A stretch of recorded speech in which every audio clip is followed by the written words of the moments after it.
Anime की शुरुआत एक लड़के से होती है जो बर्फ में पड़े पूरी तरह से खून में लथपथ मरने का इंतजार कर रहा होता है। तभी एक लड़की उसके सामने आती है और उसे बताती है कि वो मरने के लिए तैयार नहीं है।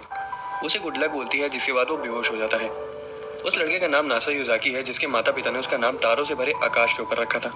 अब असल में नासा अमेरिका की एक स्पेस एजेंसी का नाम है, इसलिए किंडरगार्टन में उसे सभी बच्चे चिढ़ाया करते थे। इतनी बेइज्जती उसे सहन नहीं होती, इसलिए वो बचपन से ही नासा से आगे निकलने के लिए खूब मेहनत करना शुरू कर देता है। मिडिल स्कूल में वो एक एलीट हाई स्कूल में जाने की अपनी इच्छा को जाहिर करता है और जब वो ये बात अपनी टीचर को बताता है तो उसे बैकअप स्कूल ढूंढ कर रखने को कहती है। लेकिन उसे तो सिर्फ सबसे अच्छे स्कूल में ही पढ़ना था और उसे यकीन था कि वो एंट्रेंस निकाल लेगा। उसकी टीचर उसे अपने ध्यान को ना भटकने देने को बोलती है और अपने मार्क्स को ऊपर रखने को कहती है। हालांकि उसी रात उसका ध्यान भटक जाता है और वो एक प्यारी सी लड़की को बर्फ में कॉफी पीते हुए देखता है। उसे इतनी ज्यादा पसंद आ जाती है कि नासा उसे बुलाते हुए रोड क्रॉस करके उसके पास जाने लगता है। लेकिन वो रोड के दोनों तरफ देखना भूल जाता है और एक ट्रक आकर उसे ठोक देता है। जब उसे होश आता है तब लड़की उसकी तरफ देख रही होती है और वो काफी ज्यादा जख्मी हालत में होता है। हालांकि वो ये देखकर हैरान हो जाता है कि लड़की को भी खून आ रहा है। ट्रक ड्राइवर वहां आ जाता है और वो उससे नासा को हॉस्पिटल ले जाने को बोलती है। ड्राइवर उस लड़की को उस हालत में भी खड़ा हुआ देखकर दंग रह जाता है, क्योंकि ऐसा लग रहा था कि नासा के टकराने से पहले ही वो उसके सामने आ गई होगी और लगभग आधे से ज्यादा डैमेज उसने खुद ही पढ़ ले लिया। नासा बेहोश होने ही वाला था कि तभी वो वहां से चली जाती है।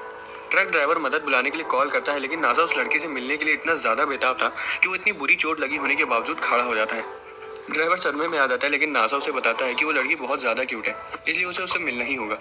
वो नासा को एक बस स्टैंड पर बैठी मिलती है और लड़की इस हालत में भी उसे चलते हुए देखकर हैरान हो जाती है। वो बेताबी से खुद को इंट्रोड्यूस करता है और लड़की उसे बगल में आके बैठने को कहती है।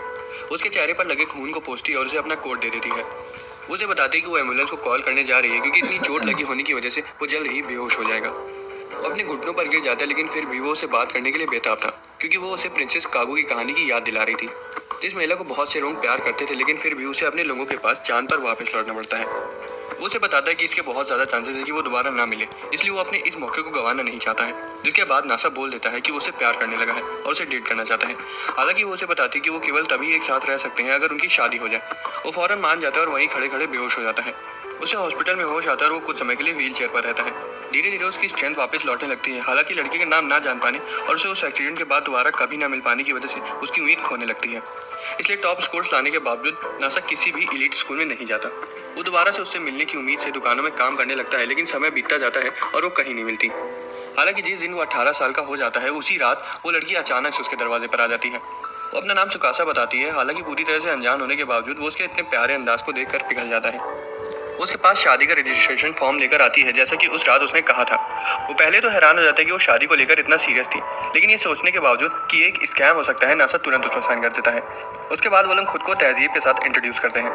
सुकासा उसके सरनेम को पढ़कर बोलती है कि वो कैरेक्टर को अच्छे से जज कर लेती है और उसे उम्मीद है कि वो अब से उसका अच्छे से ख्याल रखेगा। जब लोग मैरिज ऑफिस जा रहे होते हैं तब नासा गौर करता है कि उसने अभी तक उसके नाम का एक बार भी मजाक नहीं उड़ाया है। वो उसे बताती है कि नासा में हजारों साइंटिस्ट और इंजीनियर इंसानियत को चांद पर ले जाने के सपने को पूरा करने में जुटे हुए हैं, इसलिए उसे उसके नाम में कोई भी खोट नजर नहीं आता है। और तो और उसे उसका नाम काफी पसंद भी आता है।